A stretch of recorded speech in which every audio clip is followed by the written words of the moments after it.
السلام عليكم ورحمة الله وبركاته، مرحبا بكم في قناة قضايا اليوم.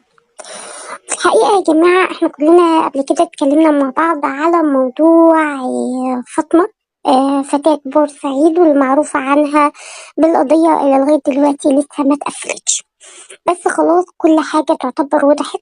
وطبعا النيابة خلاص أدلت حتى الطب الشرعي يعني قال كلمته، قال إن طبعا فاطمة اتعرضت لهجوم عليها، بس للأسف الهجوم ده ما كانش يعتبر من شخص واحد.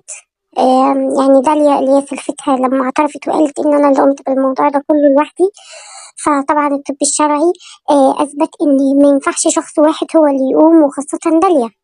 وعلى كلام والد فاطمة برضو إن هو قال إن ما ينفعش إن داليا هي اللي تقوم بالموضوع ده لوحدها، لأنها لسه والدة قيصري من فترة، فالدنيا ما قدرتش تتلم معاها كده مرة واحدة يعني.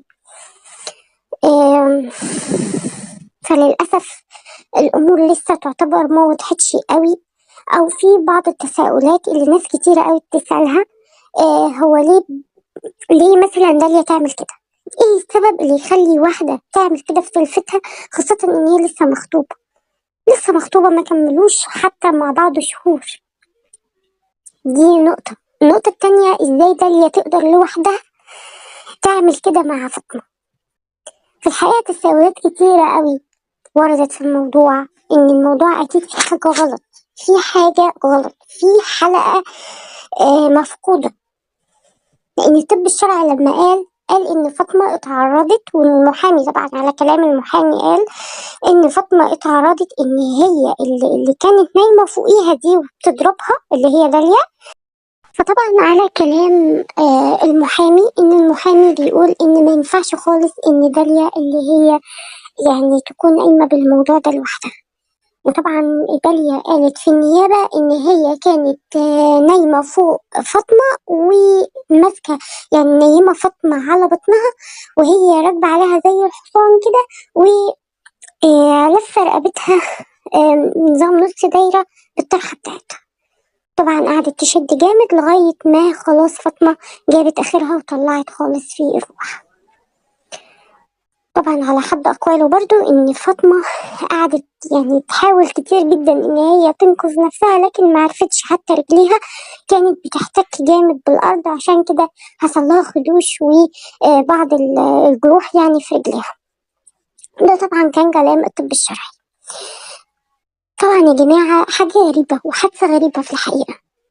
ايه اللي يخلي داليا تعمل كده، خاصة ان دي خطيبة اخو جوزها، يعني ملهاش علاقة بيها اصلا. كمان مفيش داعي انك انت تعملي حاجة زي كده. من الكلام ان هي مشاجرة عادية، من كلامها في النيابة ان هي مشاجرة عادية.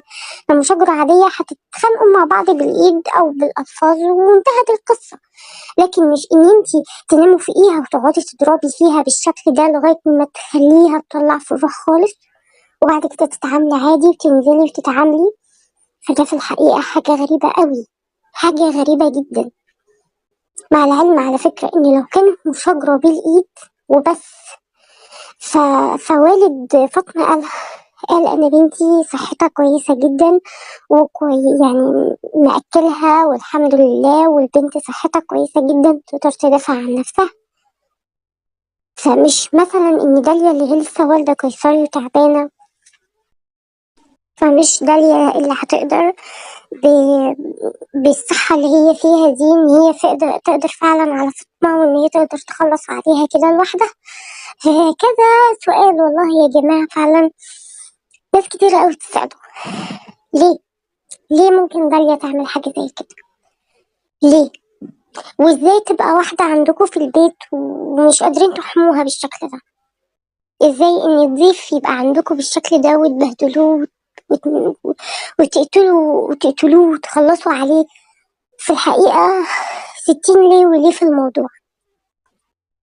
بس ارجع اقول برضو في الاول وفي الاخر ان يا ريت كلنا كاهالي يعني ما نرميش بناتنا، ما نرميهمش لاي عيله وخلاص. مش اي واحد يجي يتقدم خلاص على طول. يعني انا فاهمه ان طبيعي هو قدرها كده ونصيبها كده وهي مكتوب لها ان هي تموت في الوقت ده.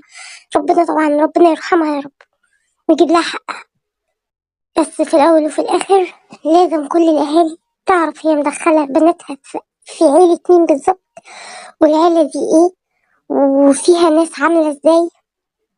وفي الأول وفي الآخر أكيد ده كان هيبقى مصيرها، لأنها دلوقتي مخطوبة وحصل فيها كده، فأكيد هي حتى بعد الجواز كان ممكن يحصل فيها كده. فيا رب ربنا يجعلها آخر الأحزان بالنسبة لأهلها، ويا رب دايما يعني ربنا يبقى واقف معاهم ويجيب لهم حقهم. وفعلا كان الله في أبوها وأمها، كان الله في عونهم، ربنا يا رب يصبرهم.